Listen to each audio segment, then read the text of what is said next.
ഈശോയിൽ സ്നേഹം നിറഞ്ഞവരെ, കടൽ കടന്ന കനൽവെടികൾ പാഠവും പൊരുളും ചരിത്രവിചാരം, വർത്തമാന പുസ്തകം ഒരു ചരിത്രവിചാരം എന്ന പഠന പരമ്പര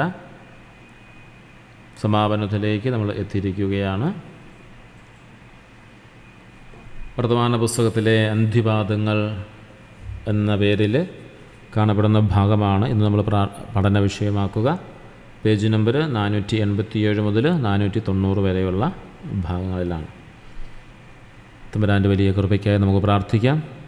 നാളെ ഇതുവരെ നമ്മളെ കരുതി വർത്തമാന പുസ്തകത്തെക്കുറിച്ച് കൂടുതൽ ആഴത്തിൽ പഠിക്കുവാൻ നമുക്ക് സാധിച്ചു. തമ്പുരാൻ്റെ കൃപയ്ക്കായി പ്രാർത്ഥിക്കാം. വലിയ കൃപ നമ്മിൽ നിറയട്ടെ. ഈശോയെ, നിന്റെ കരുതലിന് ഞങ്ങളുടെ ബുദ്ധിയെ മനസ്സിനെ പ്രകാശിപ്പിച്ച് ഞങ്ങൾ നന്ദി പറയുന്നു. ഞങ്ങളുടെ കരുണയായിരിക്കണമേ. പരിശുദ്ധമേ മാതാവേ, മറിയൂസേപ്പെ ഞങ്ങൾക്ക് വേണ്ടി മാധ്യസ്ഥം വഹിക്കണമേ. പ്രിയ സഹോദരങ്ങളെ, പ്രധാന പുസ്തകത്തിലെ അന്ത്യവാദങ്ങൾ 487 മുതൽ 490 വരെയുള്ള ഭാഗങ്ങൾ നമ്മൾ കാണുന്നതിനെക്കുറിച്ചാണ് നമ്മൾ ഇന്നത്തെ ക്ലാസ്. അതിൻ്റെ ചരിത്രപരമായ പ്രാധാന്യത്തെക്കുറിച്ചുള്ള വിശകലനമാണ് നമ്മൾ നടത്തുക.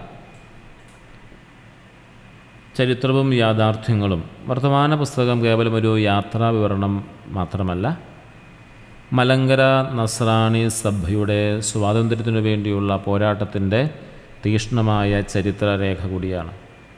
ഈ ഗ്രന്ഥത്തിൻ്റെ 5 വാദങ്ങളെക്കുറിച്ചുള്ള ദുരൂഹതകളും അതിൻ്റെ കാരണങ്ങളും പ്രധാനപ്പെട്ട 5 ആശയങ്ങളായിട്ട് നമ്മൾ താഴെ വിവരിക്കുകയാണ്.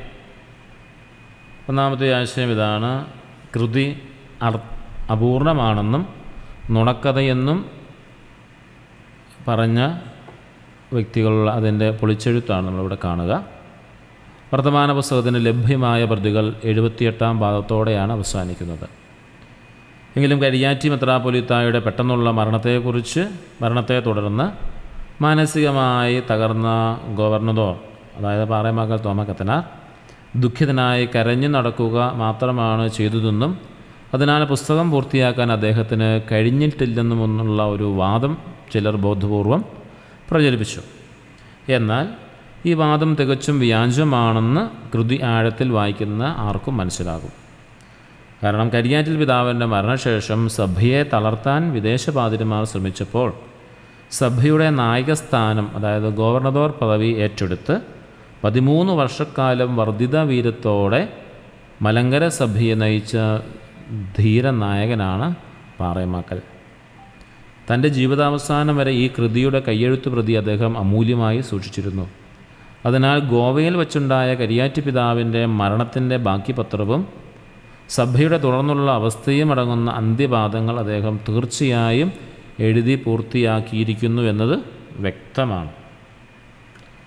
രണ്ടാമത്തെ ആശയം ഇതാണ്: അന്ത്യപാദങ്ങളുടെ തിരോധാനം, പാതിരിമാരുടെ ക്രൂരമായ ഇടപെടൽ. വർത്തമാന പുസ്തകത്തിൻ്റെ തുടർന്നുള്ള ഭാഗങ്ങളും ചില മധ്യഭാഗങ്ങളും ഇന്ന് നമുക്ക് നഷ്ടപ്പെടാൻ കാരണം വിദേശ പാതിരിമാരുടെ തന്ത്രപരമായ ഇടപെടലാണ്. വർത്തമാന പുസ്തകം വിദേശികളായ കർമ്മലീത്ത പാതിരിമാർക്ക് എന്നും ഒരു കണ്ണിലെ കരടായിരുന്നു.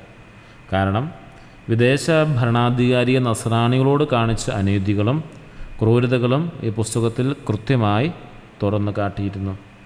മാർ കരിയാറ്റിയുടെ മരണം ഒരുപക്ഷെ ഒരു രക്തസാക്ഷിത്വമായിരുന്നിരിക്കാം. അദ്ദേഹത്തെ വിഷം കൊടുത്തു കൊന്നെന്നുള്ള സംശയങ്ങൾ നിലനിന്നിരുന്നു. ഇതിൻ്റെ തെളിവുകൾ നശിപ്പിക്കുന്നതിനും വിദേശ പാതിരിമാരുടെ കുതന്ത്രങ്ങൾ പുറലോകം അറിയാതിരിക്കുന്നതിനും വേണ്ടിയാണ് ഈ ഗ്രന്ഥത്തിൻ്റെ അന്ത്യപാദങ്ങളും മധ്യഭാഗത്തെ പ്രധാനപ്പെട്ട ചില ഭാഗങ്ങളും, അതായത് 17-ാം പാദത്തിൻ്റെ അവസാനം 14, 15, 16 പാദങ്ങൾ, 17-ാം പാദത്തിൻ്റെ ആരംഭം അവർ ക്രൂരമായി വലിച്ചുകീറി നശിപ്പിച്ചത് എന്ന് മനസ്സിലാക്കണം. മൂന്നാമത്തെ ആശയം ഇതാണ്: കയ്യെഴുത്ത് പ്രതിയുടെ ചരിത്ര വഴികളും വരാപ്പുഴ മെത്രാൻ്റെ ചതിയും. അക്കാലത്ത് അച്ചടി യന്ത്രങ്ങൾ നിലവില്ലാത്തതിനാൽ പാറേമാക്കൽ ഈ കൃതി അച്ചടിക്കാൻ സാധിക്കാതെ തൻ്റെ സഹോദരി ഭർത്താവായ എഴുപുന്നപ്പാറയിൽ ഉറുമീസ് തരകൻ്റെ പിതാമഹനെ ഏൽപ്പിച്ചു. ഭാവിയിൽ അച്ചടി വരുമ്പോൾ ഇത് പ്രസിദ്ധീകരിക്കാൻ പ്രാപ്തർ പാറയിൽ തരകന്മാരാണെന്ന് അദ്ദേഹം വിശ്വസിച്ചു. 2 തലമുറക്കാലം അവർ പണി കഴിപ്പിച്ച എഴുപന്നപ്പള്ളിയിലെ ഈടുവയ്പ്പിലും പിന്നീട് ഉറുമീസ് തരകൻ്റെ വീട്ടിലുമായി ഇത് സൂക്ഷിച്ചു. എന്നാൽ 1854 വരാപ്പുര മെത്രാപ്പൊലീത്ത മാർ സെലിനോസിൻ്റെ ആജ്ഞാപ്രകാരം ഒരു മിഷണറി വൈദികൻ കേരള സഭാചരിത്രം എഴുതാൻ എന്ന വ്യാജേന ഈ പ്രതി തരകൻ്റെ പക്കൽ നിന്നും വാങ്ങിക്കൊണ്ടുപോയി. ഏറെക്കാലം തിരിച്ചു കൊടുക്കാതെ കൈവശം വെച്ച ശേഷം ഒടുവിൽ ശക്തമായ സമ്മർദ്ദത്തെ തുടർന്ന് തിരികെ നൽകിയപ്പോൾ ചില പ്രധാന ഭാഗങ്ങളും അന്ത്യഭാഗങ്ങളും കീറിമാറ്റിയ നിലയിലായിരുന്നു. ഈ പുസ്തകത്തിൻ്റെ 2ാം ഭാഗം പാതിരിമാർ പൂർണ്ണമായും പൂഴ്ത്തിവെക്കുകയും ചെയ്തു. ഈ ചതിയെക്കുറിച്ച് 1875 തരകൻ തന്നെ വേഴമ്പറമ്പിൽ ഔസേപ്പച്ചനോട് സാക്ഷ്യപ്പെടുത്തിയ വിവരം തേവര പദപ്പിൻ്റെ അവതാരികയിൽ രേഖപ്പെടുത്തിയിട്ടുണ്ട്. 4ാമത്തെ ആശയം ഇതാണ്: നിരോധനങ്ങളും ശാപവചനങ്ങളും. വർത്തമാന പുസ്തകത്തിന് ജനങ്ങൾക്കിടയിൽ വലിയ സ്വാധീനമുണ്ടെന്ന് കണ്ട വിദേശപാതിരിമാർ ഇതിനെ നിഷിദ്ധ ഗ്രന്ഥങ്ങളുടെ പട്ടികയിൽപ്പെടുത്താൻ റോമിൽ വരെ സ്വാധീനം ചെലുത്തി. അത് പരാജയപ്പെട്ടപ്പോൾ 1856 March 28 Varapuzha archbishop Mar Bernardine ഈ ഗ്രന്ഥം വായിക്കുന്നതും സൂക്ഷിക്കുന്നതും വിൽക്കുന്നതും നിരോധിച്ച് കൽപ്പന പുറപ്പെടുവിച്ചു. പിന്നെ 1862 സെപ്റ്റംബർ 12 മലങ്കരയിലുണ്ടായിരുന്ന 3 കർമ്മലിത്ത വികാരി അപ്പോസ്തോലിക്കമാർ കൊല്ലം, വരാപ്പുഴ, മംഗലാപുരം ചേർന്ന് ഈ ഗ്രന്ഥത്തെ ശപിച്ചു തള്ളി. സഭാധികാരുടെ മേൽ ചൊലിവാരി എറിയാൻ എഴുതിയതാണിതെന്നും സഭയിൽ ഭിന്നിപ്പുണ്ടാക്കാനാണിത് ശ്രമിക്കുന്നതെന്നും അവർ സെമിനാരികളിൽ പഠിപ്പിച്ചു. ഇതിൻ്റെ ഫലമായി 8ഓ 10ഓ തലമുറയിലെ വൈദികർ ഈ പുസ്തകം വായിക്കാതെ തന്നെ ഇത് നിഷിദ്ധ ഗ്രന്ഥമാണെന്ന് വിശ്വസിക്കാൻ നിർബന്ധിതരായി. 5ാമത്തെ ആശയം ഇതാണ്: വർത്തമാന പുസ്തകത്തിൻ്റെ പുനർജനിയും ആധുനിക പ്രസക്തിയും. പാതിരിമാരുടെ ശക്തമായ എതിർപ്പുകൾ കാരണം ഈ കൃതി അച്ചടിമഷി പുരളാൻ 150 വർഷത്തോളം കാത്തിരിക്കേണ്ടി വന്നു. എന്നാൽ വിദേശികൾ രാജ്യം വിട്ടതോടെ ഈ നിരോധനങ്ങൾ നീങ്ങി ഇന്ന് വർത്തമാന പുസ്തകത്തിൻ്റെ നിരവധി പതിപ്പുകൾ ലഭ്യമാണ്. മറഞ്ഞിരിക്കുന്നതൊന്നും വെളിച്ചത്ത് വരാതിരിക്കുകയില്ല, നിഗൂഢമായിരിക്കുന്നതൊന്നും അറിയപ്പെടാതിരിക്കുകയില്ല എന്ന ബൈബിൾ വചനം ലൂക്കായുടെ സുവിശേഷം 12:2 അന്വർത്ഥമാക്കിക്കൊണ്ട് ഈ ഗ്രന്ഥം ഇന്ന് മലങ്കര നസ്രാണി സഭയുടെ ചരിത്ര പ്രഘോഷണമായി മാറി. സഭയുടെ സെമിനാരികളിൽ ഇന്നിത് പഠന വിഷയമാണ്. ചരിത്രകാരന്മാർ ഇതിനെ സ്വതന്ത്ര പൂർവ ഭാരതത്തിൻ്റെ ദൃശ്യാവിഷ്കാരമായും ഭാഷാ പണ്ഡിതർ ഇതിനെ മലയാളത്തിലെ അനിതര സാധാരണമായ ആദ്യ യാത്രാ വിവരണമായും ജാതി മതഭേദമെന്നെ ആദരിക്കുന്നു. ഇന്നത്തെ ക്ലാസ് ഇവിടെ സമാപിക്കുകയാണ്. ഇതിൻ്റെ ചോദ്യോത്തരങ്ങൾ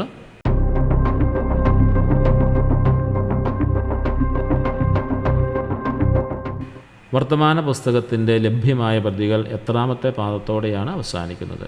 78ാമത്തെ പാദത്തോടെ.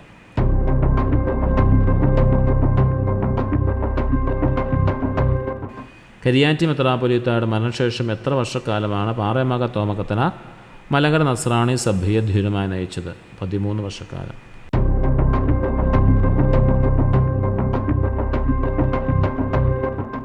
പാറേമകൽ തോമക്കത്തനാർ തൻ്റെ അന്ത്യനാളുകളിൽ വർത്തമാന പുസ്തകത്തിൻ്റെ കയ്യെഴുത്ത് പ്രതി ആരെയാണ് ഏൽപ്പിച്ചത്? തൻ്റെ സഹോദരി ഭർത്താവായ എഴുപുന്നപ്പാറയിൽ ഉറുമീസ് തരകൻ്റെ പിതാമഹനെ.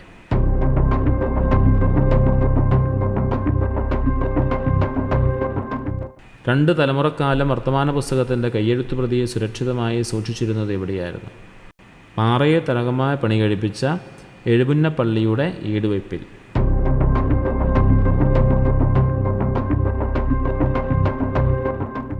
ഏത് വാഴാപ്പുര മെത്രാപ്പൊലീത്തയുടെ ആജ്ഞാപ്രകാരമാണ് 1854 ഒരു മിഷണറി വൈദികൻ തരകൻ്റെ പക്കൽ നിന്നും കയ്യെഴുത്ത് പ്രതി വാങ്ങിക്കൊണ്ടുപോയത്? മാർ സെലിനോസ് തിരുമേനി.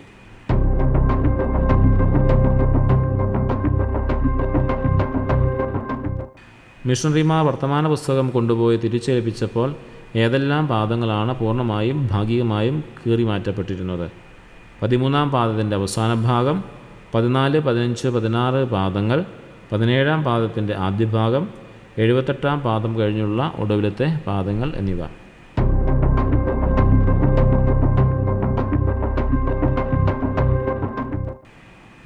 വർത്തമാന പുസ്തകത്തിൻ്റെ താളുകൾ കീറി നശിപ്പിച്ചുവെന്ന് 1875 ഉറുമീസ് തരകൻ പറഞ്ഞതായി സാക്ഷ്യപ്പെടുത്തിയത് ആരാണ്? വന്ദ്യനായ വേഴമ്പറയിൽ ഔസേപ്പച്ചൻ.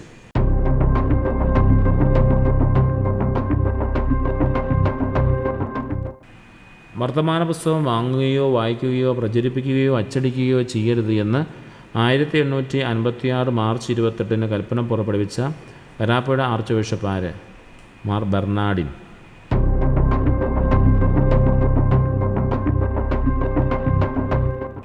1862 സെപ്റ്റംബർ 12 ഏതൊക്കെ സ്ഥലങ്ങളിലെ കർമ്മലിത്ത വികാരി അപ്പസ്തോലിക്കന്മാരാണ് വർത്തമാന പുസ്തകത്തെ ശപിച്ചു തള്ളിയത്? കൊല്ലം, വരാപ്പുഴ, മംഗലാപുരം.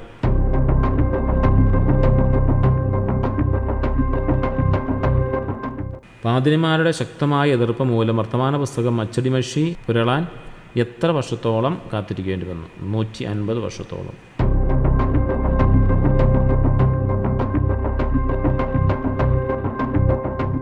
ഈ പാഠഭാഗത്ത് വർത്തമാന പുസ്തകത്തിൻ്റെ സത്യം വെളിപ്പെടുമെന്ന് സ്ഥാപിക്കാൻ ഉപയോഗിച്ചിരിക്കുന്ന ബൈബിൾ വചനം ഏത് പുസ്തകത്തിലേതാണ്?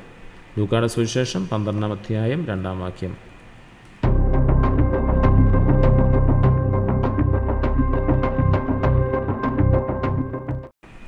ഇന്ത്യൻ ഭാഷകളിലെ ഏത് സാഹിത്യ വിഭാഗത്തിലെ ആദ്യത്തെ കൃതിയായാണ് വർത്തമാന പുസ്തകത്തെ ചരിത്രകാരന്മാർ കണക്കാക്കുന്നത്? ആദ്യത്തെ സഞ്ചാര സാഹിത്യ കൃതി.